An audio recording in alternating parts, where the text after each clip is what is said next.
Maka Allah mau menyelamatkan orang berdosa, tapi hukuman mati harus jalan demi keadilan Allah. Ya. Nah, lalu kalau saya harus dihukum mati, tapi Allah mau menyelamatkan saya, tapi hukuman Allah harus jalan, maka harus ada yang menggantikan saya untuk mati, kan? Nah, harus ada yang menggantikan saya untuk mati. Yang menggantikan saya ini tidak boleh berdosa.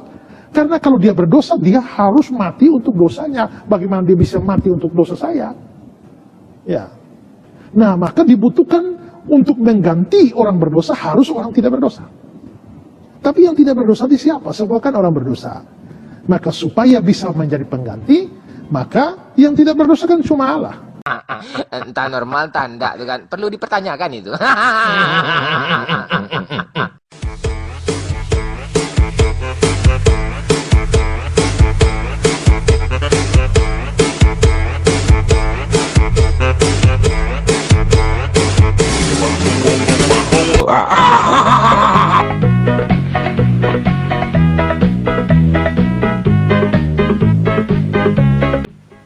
Burung bomdut kecil sekali, burung udin sudah terkubur. Selamat datang di channel Bamtri, channel edukasi dan menghibur. Aduh, enak juga ya dibuat pantun gini. Tambahlah satu lagi ya, tambuh Cik Laida. Oke, kita tambah satu lagi. Sekarang kita ganti si Encop Papin Copi ya. Burung oncop kecil sekali, burung udin sudah terkubur. Bom dut nggak punya nyali, orang dikik dibilang kabur. Betul juga ya. Nyambung juga ya. Tapi kok ke bom dut lagi ya? Ya karena memang minggu-minggu ini adalah minggu si bom dut, sahabat. Nanti giliran si oncop Papin Copi ada lagi ya.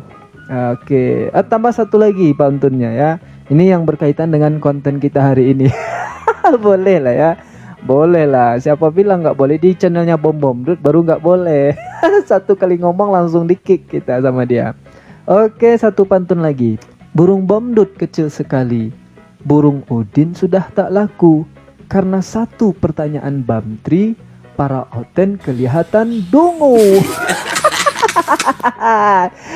Assalamualaikum warahmatullahi wabarakatuh, sahabat Bamtri semuanya. Jumpa lagi kita ya, alhamdulillah. Alhamdulillahirrabbilalamin, segala puji bagi Allah Tuhan semesta alam. Tiada Tuhan selain Allah, Allah lah satu-satunya Tuhan. Tuhan yang tiada duanya, duanya saja tidak ada, apalagi tiga. Salawat serta salam buat junjungan kita Nabi besar Muhammad sallallahu alaihi wasallam. Allahumma salli ala sayyidina Muhammad wa ala ali sayyidina Muhammad. Sahabat, selamat datang kembali di channel Bamtri. Selamat pagi, selamat siang, selamat sore, selamat malam. Selamatkan diri Anda dari orang-orang yang Tuhannya mati ya. Sahabat, jadi malam itu adalah musibah bagi para oten ya. Bukan orang Kristen ya, tapi oten. Orang tulul emang nekat. Sudahlah tulul, nekat lagi kan. Ya, tapi karena ketululannya itulah yang membuat dia nekat. Ilmu tak ada tapi nekat untuk membahas Islam. Ilmu tak ada tapi sok-sokan baca Al-Quran ya. Ilmu tak ada tapi sok-sokan buka room. Ilmu tak ada tapi sok-sokan nantangin orang. Pas orangnya datang ciut. Setan. Ciutnya li. Setan ini. Astaga. Nah jadi sahabat semuanya, malam itu adalah musibah bagi mereka. Setelah kedatangan Bang Zuma dan Ustadz Kainama, lalu Akhi Slayer juga. Nah Bamtri coba juga datang dengan akun channel Hansip RT016 ya. Ya kurang lebih 10 menit lah Bamtri di dalam. Dan melontarkan satu pertanyaan saja buat si Bom Dut dan herder-herdernya. Nah malam hari itu mereka blunder bahwa si herdernya si Bom Dut ini mengatakan Matilah. Jawab saja. Tuhan itu Ketuhanan. logikanya mati apa enggak? Di dalam Kristus Emang nggak ada. logis Tuhan mati? Emang nggak ada Tuhan mati? Mana Mana ayat ayat Tuhan Tuhan? Kristus ada. Enggak logis kan? Ada. Di mana ayat Kristus. Tuhan mati? Pegang dulu. Mana ayat Tuhan mati? Enggak logis kan? Enggak Sabar logis dulu. kan? Ya mana ayat Tuhan mati? Sabar Ansip. Mau saya bacakan semua ayatnya? Itu yang mati di tiang salib Tuhan apa Yesus? Apa yang Saya tanya dulu. Saya tanya dulu. Saya tanya kau dulu. Dasar hansip bego, dasar umat jin ini. Kau dengar ya, saya tanya dulu ya. Jangan bertanya dulu. Kau belum menjawab pertanyaan saya, termasuk herder-herdermu sini. Ya. Jangan kau bicara herder. Emangnya mamamu anjing? Ini Kau kurang bicara ajar soal herder. kurang ajar Pak. Dia sengaja itu kurang. Ciutnya li. Di kandang sendiri pula tuh kandang kambing main. Jadi kita bermain logika waktu itu ya. Logikanya Tuhan itu mati apa tidak? Itu saja pertanyaan yang sangat simpel, sederhana, tapi ya membuat para oten ini blunder dan saling seruduk ya. Jadi herdernya si Bom Dut, sang penggugat, sang pengecut ya. Saya sebutnya sang pengecut sajalah dia ini ya. Ya dia jawabnya ya nggak logis, Tuhan itu mati katanya. Lalu siapa yang mati di tiang salib itu? Katanya yang mati itu adalah Yesus, bukan Tuhan. Nah artinya Yesus bukan Tuhan kan? Nah lalu ternyata jawabannya herder si Bom Dut ini mendapat reaksi dari pendeta yang lain. Nah pendeta ini juga termasuk oten juga. Ya, tulul dan nekat juga. Dan dia coba meluruskan ya. Dia coba meluruskan bahwa jawaban dari herdernya si Bom Dut itu tidak benar. Dia masih bersikukuh bahwa Yesus itu adalah Tuhan. Lalu untuk menjawab pertanyaan Bang Tri, dia mengatakan hal demikian.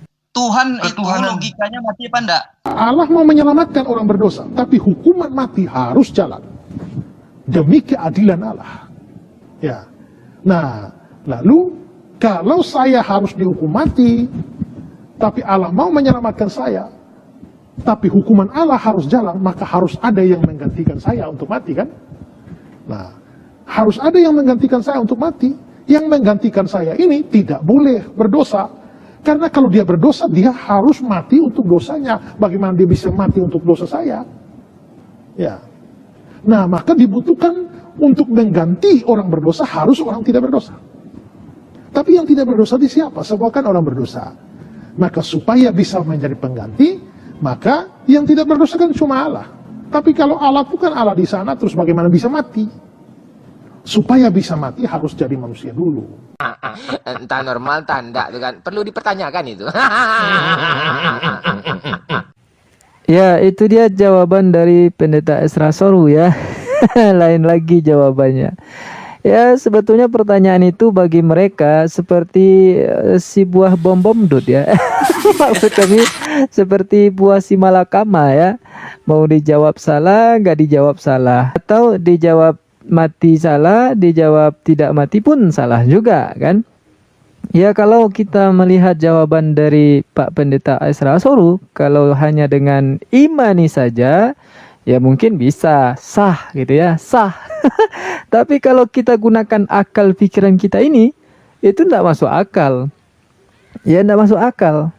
Masa Tuhan yang sudah menciptakan manusia, lalu ketika ciptaannya itu berbuat dosa, dia pula yang nanggung. Entah normal, entah enggak tuh kan. Perlu dipertanyakan itu. Gitu. Untuk menafsirkan sayangnya Tuhan tidak seperti itu ya, tidak seperti itu. Lalu dia paksakan juga, ini kan dipaksakan ya bahwa Tuhan itu harus mati untuk menanggung dosa ciptaannya. Lalu kalau dipaksakan juga ini bertentangan dengan kitabnya sendiri, Galatia 3 ayat 13.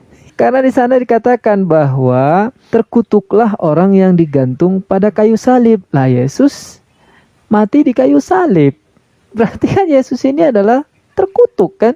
Masa Tuhannya terkutuk? Ini kan aneh-aneh aja ya. Inilah ya makanya saya katakan pertanyaan itu kalau mereka jawab ya seperti buah si Bom Dut. Buah si malakama ya. Dijawab mati salah, nggak dijawab mati ya salah juga gitu. Nah lalu ketika mereka ini sudah pusing dengan jawaban menggasing mereka sendiri, biasanya mereka ini akan lompat ya, lompat pagar ya. Lompat ke pagar umat Islam, kepada ajaran Islam.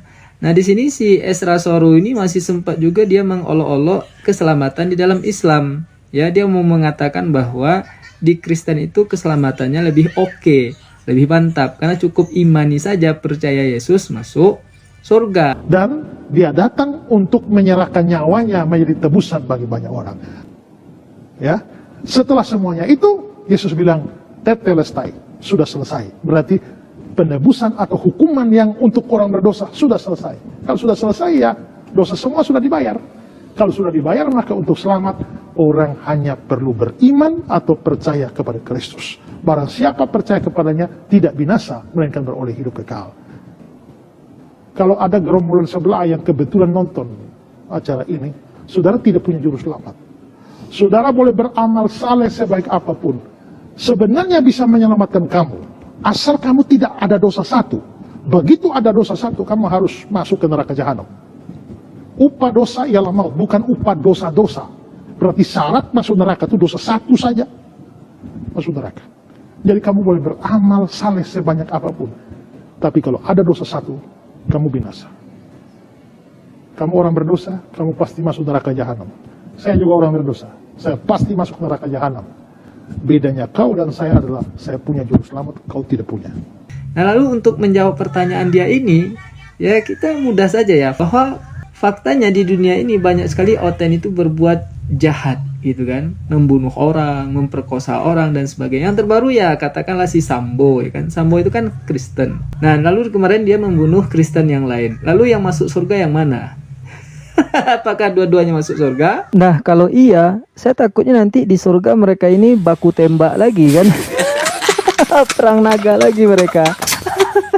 Nah, itu fakta. Lalu kalau kita buka lagi kitab mereka, ya dia ini kan ngakunya pendeta, harusnya dia paham lah ya kitabnya sendiri, tapi mungkin memang dasarnya mereka ini malas membaca. Ya kita bacakan bahwa dalam 2 Tawarik 25 ayat 4 di sana dikatakan, tetapi anak-anak mereka tidak dihukum mati olehnya, melainkan ia bertindak sesuai dengan apa yang tertulis dalam Taurat, yakni kitab Musa, di mana Tuhan telah memberi perintah, janganlah ayah mati karena anaknya, janganlah juga anak mati karena ayahnya, melainkan setiap orang harus mati karena dosanya sendiri. Gak ada di ayat itu dikatakan bahwa orang itu sudah ditanggung dosanya. Gak ada. Jadi ayat ini sebetulnya sesuai juga dengan ajaran Islam ya, bahwa dosa itu ditanggung sendiri-sendiri. Ya kan? Gak ada dosa itu yang diwarisi, apalagi ditumbalkan kepada Tuhan. Aduh, Ezra ya. Kasihan saya sama si Jepang ini kan. Lalu dalam Yeremia 31, 29 dan 30, katanya di sana pada waktu itu orang tidak akan berkata lagi, ayah-ayah makan buah mentah dan gigi anak-anaknya menjadi ngilu, melainkan setiap orang akan mati karena kesalahannya sendiri. Setiap manusia yang makan buah mentah, giginya sendiri menjadi ngilu. Ini kan nampar kali ya.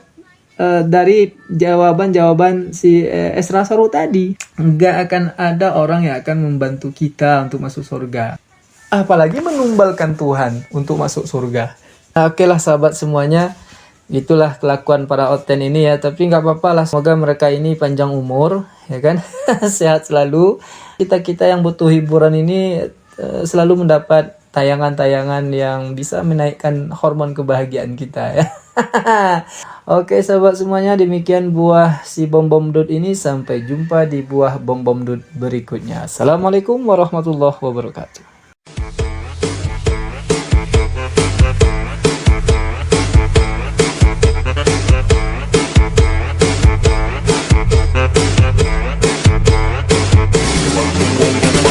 Ah.